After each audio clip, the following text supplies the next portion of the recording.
They came on a Tuesday. Isn't that strange? The day that would define humanity's place among the stars was an ordinary Tuesday in March, when coffee tasted the same as always and traffic still crawled through the morning rush. The Zelthran fleet materialized above Geneva, their vessels gleaming like polished obsidian against the pale sky.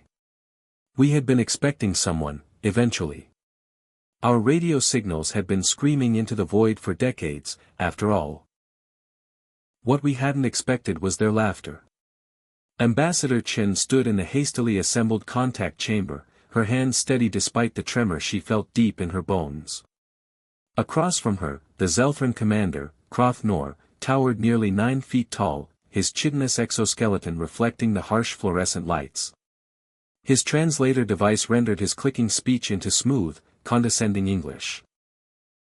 "Your species wishes to be recognized by the Galactic Assembly," he stated, his mandibles spreading in what we would later learn was their equivalent of a smirk. "You understand, of course, that there are requirements. Standards. You must demonstrate that you are worthy of such recognition." Chen nodded, her diplomatic training keeping her face neutral. "We understand. We're prepared to share our technological achievements, our cultural heritage, our scientific discoveries."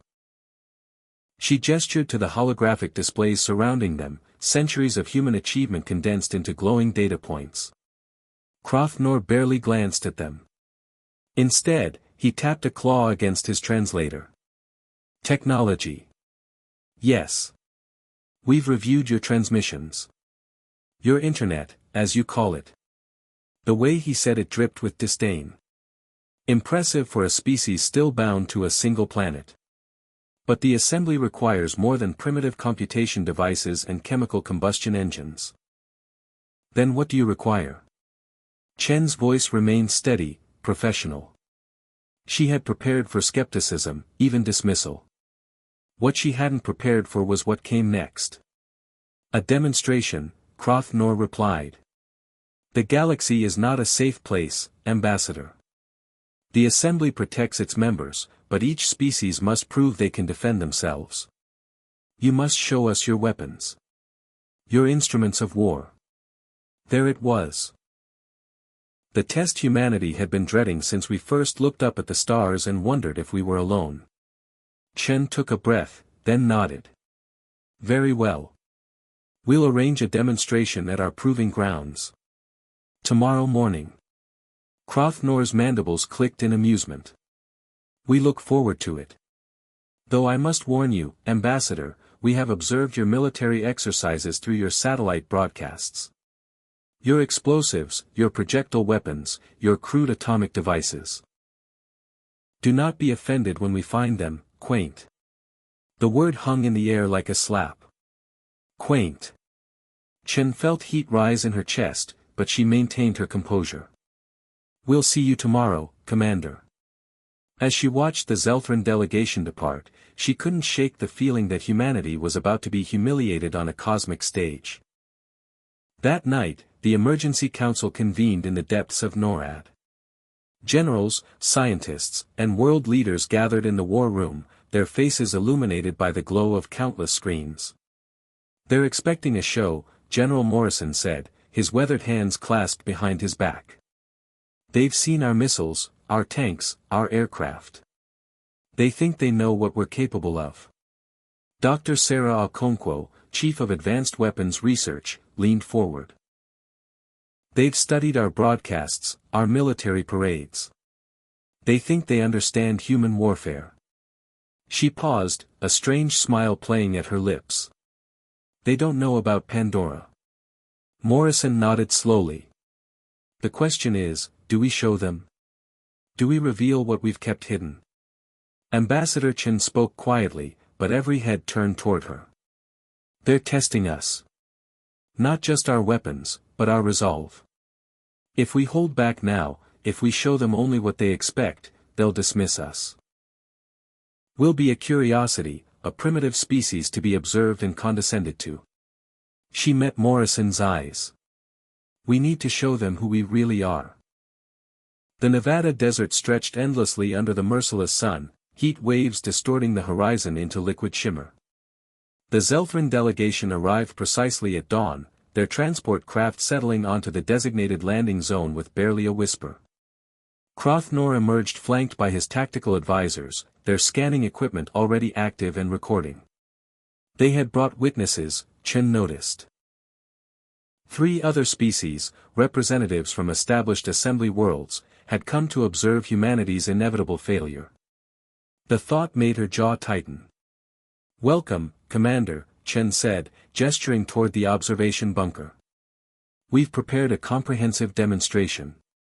Krothnor's translator carried his amusement clearly. "How thoughtful. We are eager to see what your species considers formidable." As they walked toward the reinforced structure, one of Krothnor's advisors, a being whose name translated roughly to "observer of lesser civilizations," chittered something in their native tongue. Krothnor's response came through the translator, apparently intentionally. "Yes, they still use chemical propellants.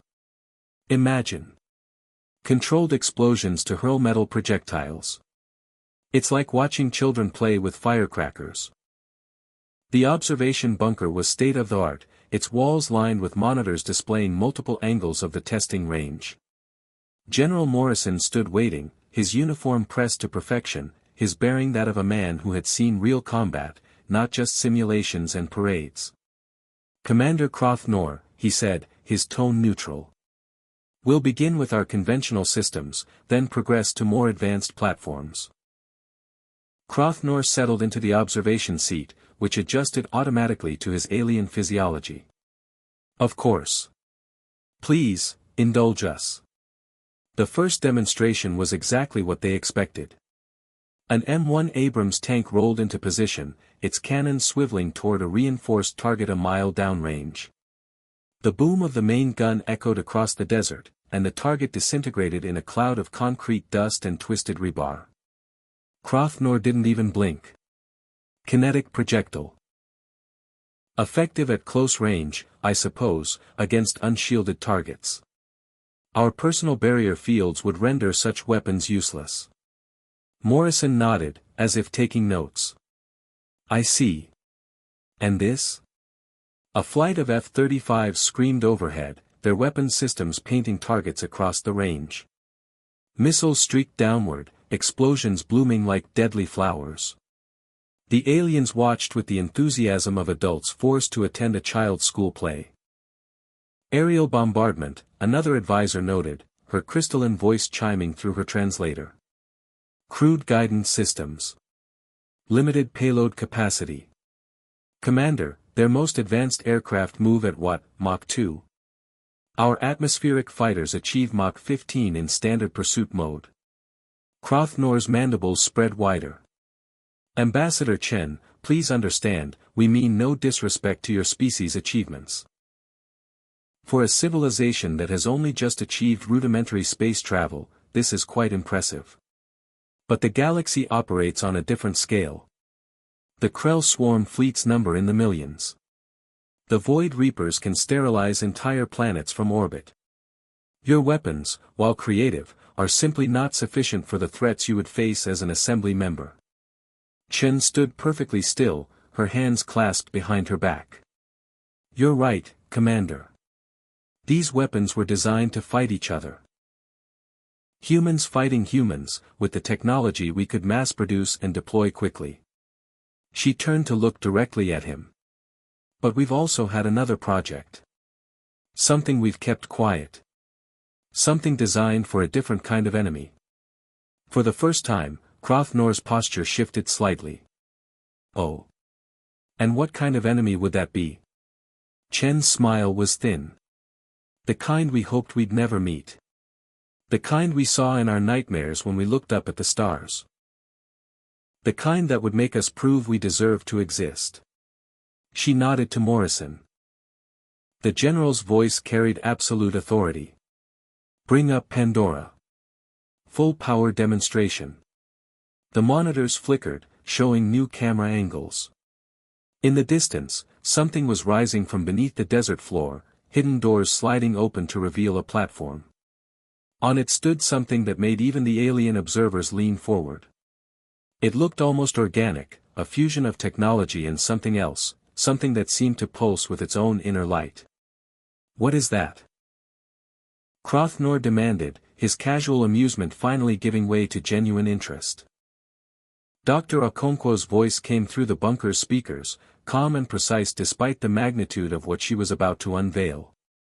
Pandora represents 20 years of black-budget research, Commander. When we first achieved nuclear fission, we learned something important about ourselves. We learned that humans, when threatened with extinction, will do whatever it takes to survive. We will split the atom itself if that's what survival demands.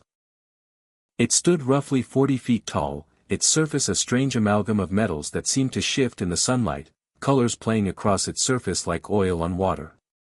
Conduits pulsed with blue-white energy, and at its core, something rotated, generating a field that made the air around it shimmer and distort. You see, Commander, you were right to laugh at our conventional weapons. Against shields and advanced armor, against faster-than-light vessels and energy weapons, chemical explosives and metal bullets are indeed primitive. So we asked ourselves a question. What is the one thing that no amount of technological advancement can shield against? Crothnor's posture had changed completely. He was no longer lounging in his seat but sitting upright, his advisors clustered around the monitors, their scanning equipment working frantically. What have you done? He asked, and for the first time, his translator carried something other than condescension. It carried concern. Morrison took over the explanation. Every species that has achieved spaceflight has learned to manipulate energy, correct? You generate power, you create shields, you bend the laws of physics just enough to achieve faster-than-light travel. You've mastered the electromagnetic spectrum, harnessed fusion, maybe even touched the edges of zero-point energy. He paused. But you've stayed within the boundaries.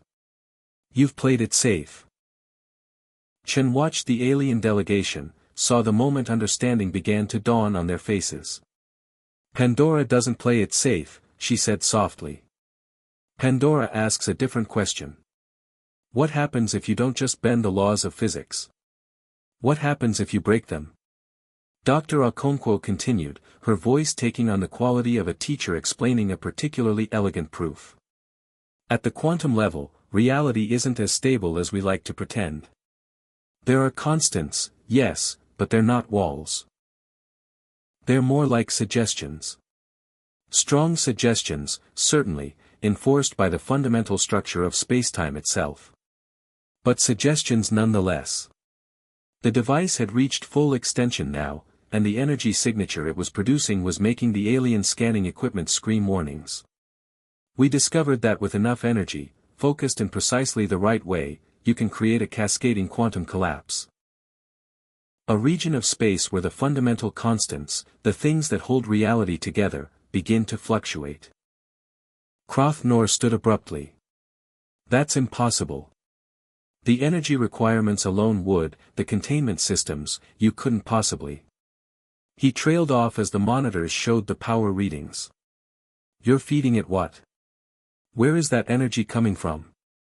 Morrison allowed himself a small smile. We're a primitive species, Commander. We use what we have. In this case, 3 dedicated fusion reactors, a zero-point energy tap we developed specifically for this project, and the output of a particle accelerator that loops beneath this entire mountain range. All of it feeding into Pandora's core, all of it focused on one purpose. Which is? The crystalline advisor's voice had lost all its earlier smugness. To create a weapon that can't be defended against, Chen said simply. Because you can't shield against reality itself breaking down. Watch. Dr. Okonkwo's countdown began. Pandora firing in 10 seconds. Target zone is marked on your displays. It's currently occupied by a test structure built with materials equivalent to what you've described as standard assembly military-grade armor. The aliens stared at their screens. The structure was impressive, a bunker that could theoretically withstand a direct nuclear strike. 5 seconds. 4. 3. 2. 1. Fire. The effect wasn't dramatic, not in the way conventional weapons were. There was no explosion, no blinding flash.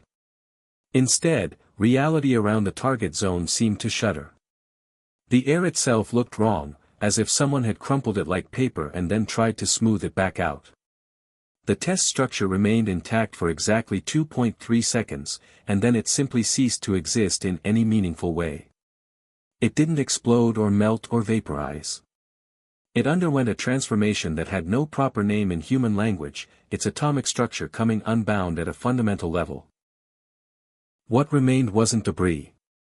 It was a space where matter had briefly forgotten how to be matter. The silence in the observation bunker was absolute.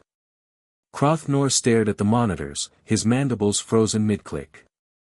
The other advisors had backed away from their scanning equipment as if it had become dangerous simply by recording what had just occurred. The crystalline being's lights, which had pulsed steadily throughout the demonstration, now flickered erratically, a sign of profound disturbance in her species. Finally, Crothnor spoke, his translator rendering his words in a tone they had never heard from him before. Respect, yes, but also something else. Something that might have been fear. You've weaponized quantum decoherence. You've created a device that locally destabilizes the fundamental forces of nature. He turned to look at Chen, and his eyes, which had previously held only amusement, now carried a weight of complete seriousness. Do you understand what you've done? Do you comprehend the implications? Ambassador Chen met his gaze without flinching. We understand perfectly, Commander. We've created something that should probably never exist. Something that frightens us as much as it would frighten any potential enemy. She walked closer to the observation window, looking out at the desert where reality had briefly torn itself apart. We didn't build Pandora because we're warlike. We didn't build it because we wanted to threaten the galaxy. We built it because we've studied history, both our own and what little we know of galactic history from your transmissions. We know what happens to primitive civilizations when they meet advanced ones. We know about the Krell swarm. We know about the Void Reapers. We know about species that thought they were ready for the galaxy and were proven catastrophically wrong. Dr. Okonkwo's voice came through again, softer now. We asked ourselves what it would take to make the monsters think twice. What would make an empire that can sterilize planets pause before attacking Earth? The answer was simple. We had to build something so fundamentally terrifying that even beings with technology thousands of years beyond ours would have to consider whether we were worth the risk. Morrison added, the beauty of Pandora isn't its range or its explosive yield. It's that it can't be countered by conventional means. You can't shield against it because shields are made of matter, and Pandora makes matter forget how to exist. You can't armor against it. You can't dodge it once it's activated. The only defense is to be somewhere else entirely when it fires. One of the other alien observers, a being that resembled a floating mass of tentacles, spoke for the first time. Its translator gave its words a melodic quality. But the range must be limited. Such an effect couldn't possibly reach orbit, could it? Chen turned to face the delegation fully. Show them, Doctor. The monitors changed, displaying data feeds, mathematical models, probability curves. The current configuration of Pandora has an effective range of approximately 300 miles, Dr. Okonkwo explained. But that's a choice, not a limitation. We've constrained it, focused it, made it controllable. The theoretical models suggest that with different focusing arrays, with more power, with refinements to the quantum collapse cascade, we could extend that range considerably. How considerably? Crothnor's voice was barely a whisper through the translator. Continental, Morrison stated flatly. Potentially global, given enough power and time to establish the proper field geometry. We haven't tested those configurations, obviously. We'd rather like to keep existing. The implications hung in the air like a physical presence. A weapon that could, theoretically, make an entire planet uninhabitable not through destruction but through quantum dissolution. A last resort that would make even the most aggressive species think twice about Earth's conquest. The crystalline being's light steadied somewhat. You're mad. Your entire species is insane. No rational civilization would build such a thing. Chen laughed, but there was no humor in it. You're absolutely right. It is mad. It's the same madness that made us split the atom when we were still fighting with propeller-driven aircraft. The same madness that made us go to the moon on rockets that had less computing power than the phone in a teenager's pocket. Humans have a peculiar relationship with sanity, especially when it comes to survival. We'll do anything, build anything, become anything if that's what it takes to ensure our children have a tomorrow. Crothnor stood silently for a long moment, then performed a gesture that his species used to indicate deep respect. Ambassador Chen, General Morrison, Dr. Okonkwo. I came here today expecting to be amused by primitive weapons wielded by a primitive species. I expected to see explosives and projectiles, maybe some crude energy weapons. Instead, you've shown me something that would give the Krell swarm pause. Something that would make the Void Reapers reconsider their tactics. He looked back at the monitor showing where Pandora stood, still humming with barely contained power. You've shown me why humanity, despite its youth, despite its limitations, deserves not just membership in the Galactic Assembly but respect. The mood in the bunker shifted, the tension that had built to almost unbearable levels beginning to ease. But Chen knew better than to relax completely. They had shown their hand, revealed humanity's darkest secret. Now came the truly delicate part, the negotiation that would determine whether Earth became an equal member of galactic civilization or a pariah feared and isolated. However, Crothnor continued, and there it was, the complication Chen had been waiting for. This weapon of yours, this Pandora, presents a problem for the Assembly. We have laws, protocols designed to prevent the proliferation of reality-threatening weapons. You've essentially created a doomsday device, something that could, in theory, damage the fabric of spacetime itself if deployed at sufficient scale. His mandibles clicked thoughtfully. The Assembly will need assurances. Safeguards. Oversight. Morrison's jaw tightened, but Chen placed a gentle hand on his arm before he could speak. Commander, with all due respect, we didn't show you Pandora so that you could tell us how to manage it.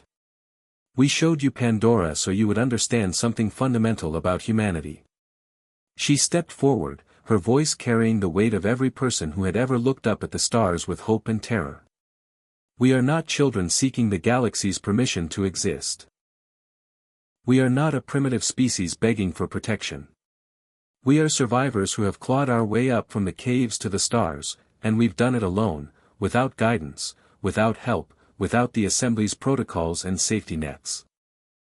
The other alien observers shifted uncomfortably, but Chen continued. You want assurances? Here's your assurance. Humans understand mutually assured destruction better than perhaps any species in the galaxy.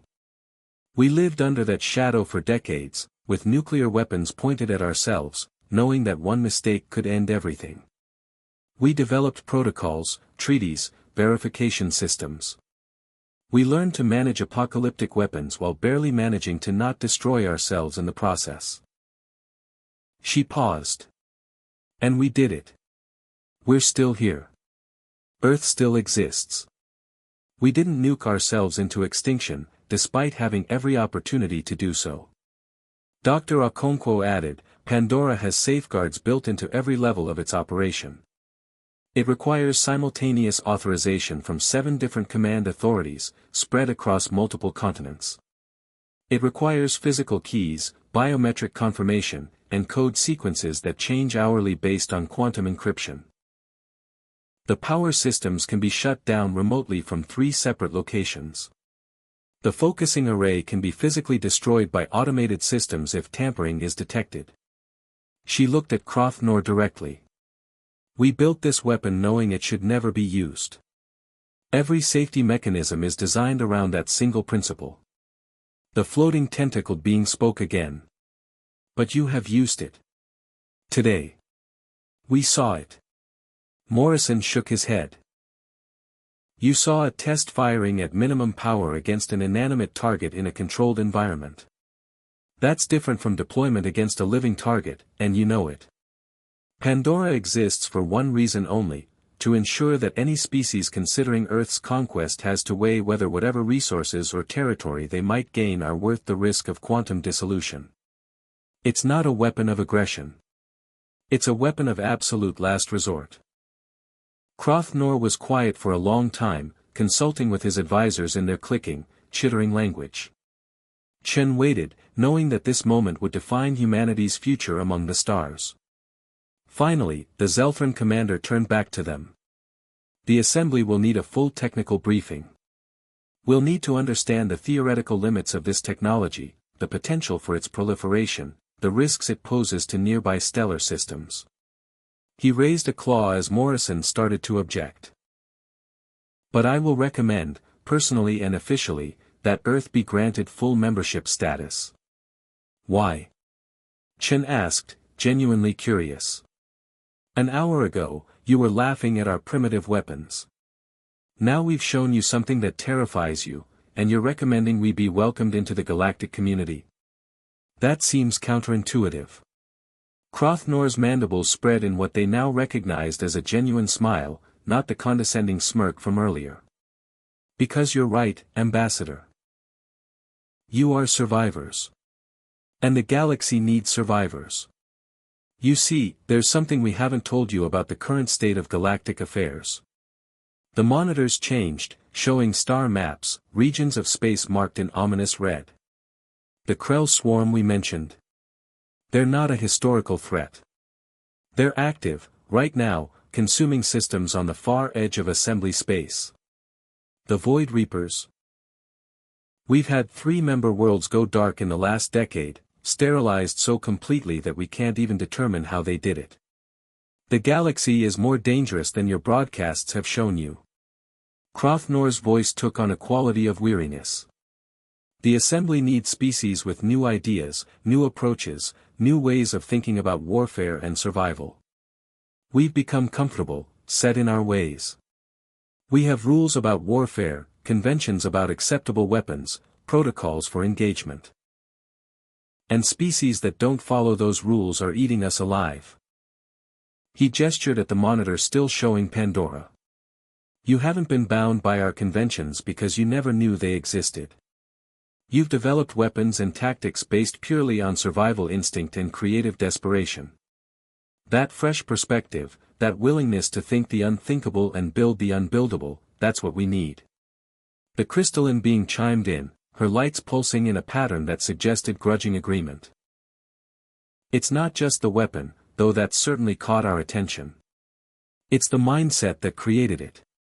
A species that looks at the fundamental laws of physics and asks, but what if we just broke them? That's either madness or genius, possibly both.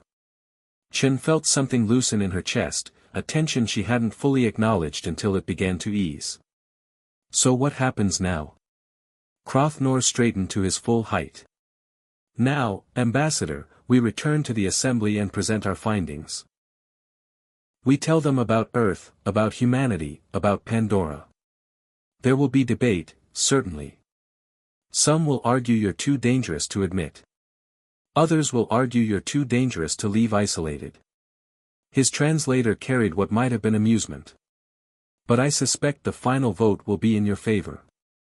Because when the monsters come, and they will come, the galaxy will need people willing to do whatever it takes to survive. People like you. As the alien delegation prepared to depart, Dr. Okonkwo initiated Pandora's shutdown sequence. The device slowly descended back into its underground bunker, the doors sliding closed over it like a coffin lid. Will they try to copy it? Morrison asked quietly. Chen shook her head. They might try. But Pandora isn't just technology. It's a philosophy, a willingness to stare into the abyss and build bridges across it. That's not something you can reverse engineer from schematics. She watched the alien ships lift off, their sleek forms dwindling against the sky. We've bought ourselves a seat at the table.